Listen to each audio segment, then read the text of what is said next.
Bro, that little how dare you girl? Yeah. How dare you? You know, the climate change girl? You know, the little autistic girl? She's an adult, now nobody she's cares. free Palestine. She's singing things off her phone. Now she's at the front of a boat like George Washington, making its way to Gaza. Whatever the environment, Bro, though. it's like there she is. Is the She's environment like done? Leonardo DiCaprio. She's got a nice boat. From the river to the rising sea levels. She's gonna Not fix bad, it. dude. She's gonna break the Israeli Not bad. naval Really blockade. great. I'm working I on should it. got more. Bro, those IDF guys are gonna turn her into cat food. They will light her up from the fucking shore before she's even close. They don't play no Everyone's games. gonna. They don't play Both sides are gonna blow that boat. Yeah, they don't the play second no they see games. it. Yeah. They actually maybe come together on who gets to blow it up. Maybe that can bridge. Greta Thunberg has apparently unlocked a new side quest in her Eco Crusader RPG, the Gaza Expedition. After taking on world leaders, delivering fiery TED Talks that sound like climate-themed family interventions, and perfecting the art of the disapproving photo op, the next logical mission. Marching into a geopolitical war zone with the determined aura of a cryptic Pinterest, quote, What is that lady? That lady's moral outrage at what have you done? How dare you? How dare you? And everybody's like, yes, we like what you just did. And so now you do it all the time. And so now somehow or another, a 16-year-old kid travels all over the world telling everybody they're bad, flying around in jet. For a child to be in a position where they become virtuous, they love that. And again, I'm not saying that like Greta Thunberg is not an intelligent person, because she clearly is, and she's very young. And again, I was way dumber than her when I was her age. But what she said was not this extraordinary message of wisdom that would merit the kind of attention that she got. And it's also, it's not within her power as a 16-year-old to get in front of all these people. So it's kind of like a form of exploitation. It's a willing exploitation, but you're using her as a political... yes, Gret armed with the emotional subtlety of a damp recycling bin and the worldly experience of someone who once lectured Germans about airport vending machines, has decided it's her moment to save Gaza, because clearly, what the Middle East has been missing all along is a teenager with a weather app, a permanent scowl, and a passion for planetary justice. Your reaction to the IDF boarding Greta Thunberg's so-called freedom yacht. What did you think of this little expedition by Greta Thunberg? Did she achieve her aims? I mean, she's certainly got a lot of international attention, which is what I guess she's really after. She's in the business of attention seeking. This PR stunt of hers has spectacularly failed. It was always going to. I mean, this narcissist Greta Thunberg, who just has spent so many years being so hysterical about climate change, and now she's, showing support for Hamas on this ship, which was absolutely... There she goes, flanked by guilt-powered activists, gripping a megaphone like it's Mjolnir, as if Hamas will hear her shout, "How dare you?" and suddenly trade decades of terrorism for composting tips.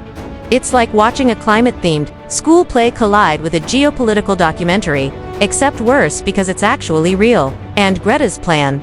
Is she going to bring solar panels to Hamas? Hand-deliver a reusable tote to the IDF? Shout at a drone strike to halt midair because it's not carbon neutral? Her Gaza adventure makes about as much sense as building a bike lane through Mordor and expecting Sauron to carpool.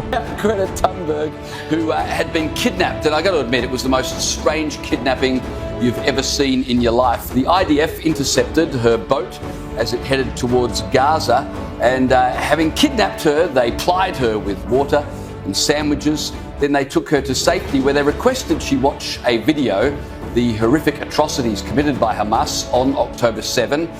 Greta Thunberg, when she realised what that video was, refused to watch. And so next minute, these evil kidnappers put her on a plane back to Europe, from whence she had... Still, credit where it's due, she's got range. One day she's berating Europe for boiling pasta, and the next she's in a war zone like some eco Lara Croft. Just without the skill, the context, or even a basic grasp of international conflict. But this is when they're going to Palestine. It's like those people going to the unchartable islands and be like, "Hi, I'm Christian." Spear you immediately. Yeah, like North Sentinel Island. Jesus, you've forsaken me. That's just crazy. Or the white social worker who goes into Baltimore ghetto. He's like, "Hey, everybody, I'm here," and they just beat the... Joe Rogan, understandably, took one look at this fever dream and nearly choked on his elk meat. Here's a guy who interviews astronauts, neuroscientists, and the occasional dude who thinks Bigfoot lifts weights and Still, Greta in Gaza ranks as the wildest plot twist on his radar. Her campaign is the activist equivalent of spray painting PEACE on a burning building and calling it architecture. It's not helpful. It's not insightful. It's just another dangerously misguided flex of virtue signaling. Nothing screams, "Look at me," like parachuting into a humanitarian crisis with the subtlety of a vegan parade at a Texas BBQ, and her fans.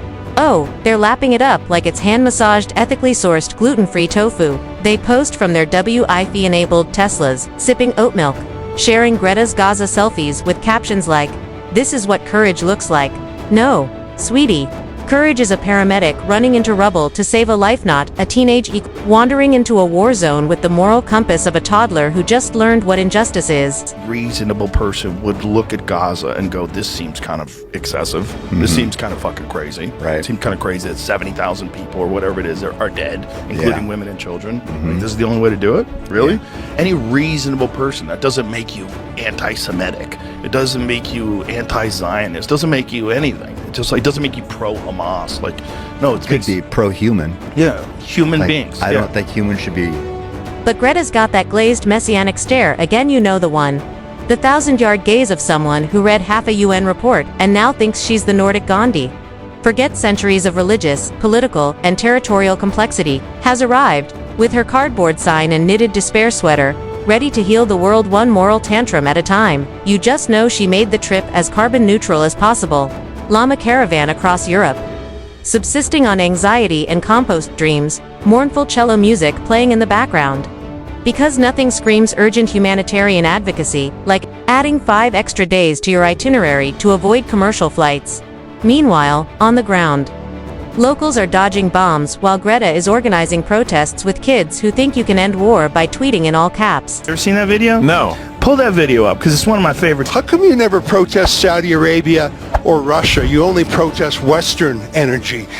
Why have you never criticized Vladimir Putin or OPEC? Yeah, I have never done that. Never, ever. Will you do so now? Will you condemn OPEC energy? Have you ever been on a private jet even once? I own 100 private jets. Well, have you been on, how about once? Have you ever been on a private jet? All the time, yes. I wonder why you won't answer me in a straight answer. Greta, where did you learn everything you know about things like climate change? Where did you learn all that? Yeah, that's a good question. I wish I knew. So if you wish you knew, how do you know so much? Surely if you know so much, you would know where you learned all this from, surely? Who has said that I know so much? Well, because you are deemed as an expert worldwide when it comes to climate change. You speak on global stages when it comes to climate change, and ultimately some of the things you say lead global. And of course the Instagram photos. You know there was a slow-motion montage of Greta stepping through rubble like she's auditioning for a Netflix docuseries. Greta goes global. From CO to ceasefires. Welcome to the golden age of performative peace tourism, where activism isn't about solving problems, it's about curating your own sainthood. There she stood, in Gaza, surrounded by destruction, not reflecting on the limits of her role, but striking the same stern face she uses when she scolds icebergs. Because clearly, what this situation needed most was a Swedish teen lecturing war-torn civilians about carbon emissions. Let's be clear, this isn't bravery, it's cosplay with consequences. Cosplay with a camera crew, a pre-written speech, and a scheduled TikTok drop at 7 p.m. sharp. Greta in Gaza is the diplomatic equivalent of sending a barista to fix a nuclear reactor completely unqualified, wildly confident, and utterly convinced she knows more than the people who actually do this. That Greta Thunberg girl, the climate girl who yelled at everybody, she's Person of the Year on Time Magazine. Hey. Let's go. Is everybody losing their fucking mind? I think so. She's, wasn't she on a strike? Look, obviously climate change is a real thing. Climate change is a real important thing. Just get that out of the way for anyone who's like, yeah. All I'm saying is, what is she, 14, 15, 16? No. No, by complaining on television, it doesn't make you the most important person of the year or the most impactful person of the year. You just got lucky that right around the time where they were making this list, you did that thing. They're like, let's pick Greta. Let's pick Greta. It'll trigger Trump. Oh, Trump will get triggered. Even Joe Rogan, a man who's interviewed people who think mushrooms have Wi-Fi, had to stop and ask, what galaxy of arrogance makes you think your climate cloud carries over into geopolitics? If Rogan's eyebrows go up, you know the circus has come to town. And of course Greta couldn't resist framing it all as a climate issue. Missiles flying, civilians fleeing, buildings collapsing, and there's Greta, squinting at the smoke clouds like, is that carbon neutral? In her magical worldview, war crimes are just another unfortunate side effect of not switching to solar panels soon enough. According to Saint Greta, if only we'd swapped diesel trucks for bikes and slapped some solar panels on our tanks, peace would have broken out faster than a TikTok dance trend. Everything is a climate issue. Forest fire. Climate.drought. Climate.bad hair day. Climate, your relationship ended. Must be climate-induced emotional instability. Stubbed your toe. Global warming. Your Uber's late. Blame fossil fuels. She's turned climate into a universal excuse. Button press it. And suddenly everything makes sense. At least to her. Types come along and say, you know, the planet's a virgin, the great father's a tyrant, you could be a hero if you just stood up to that. And the kids think, well, I'd like to do something important with my life. And so they're just caught into that immediately.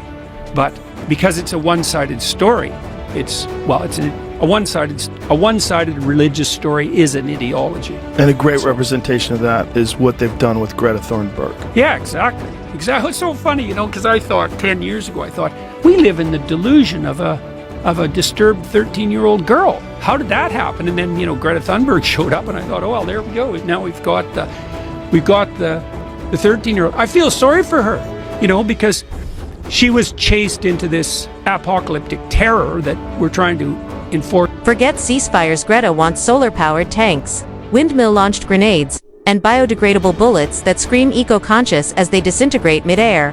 The only war she supports is one that runs on renewable energy. Hamas, don't fire unless your rockets are wind-powered and made from upcycled bamboo.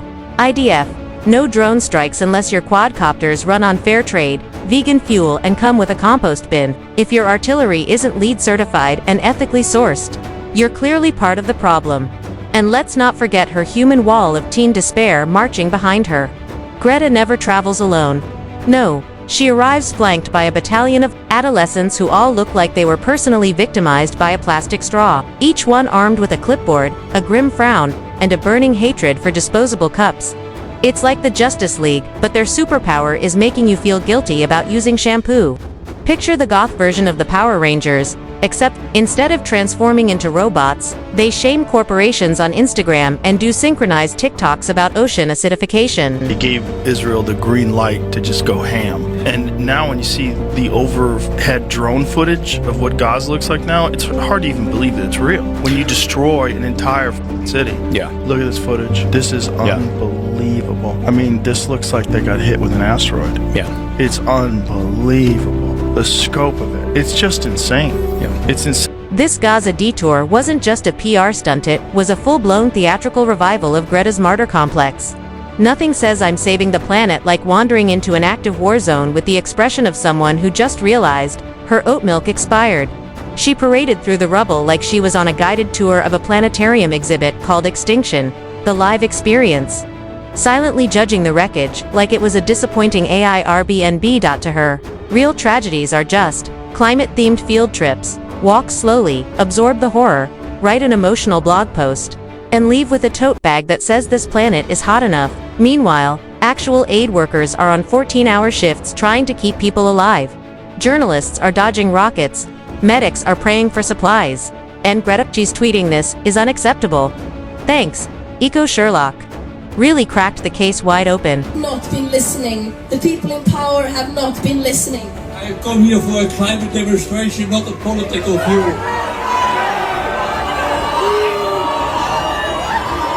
Listen, calm down.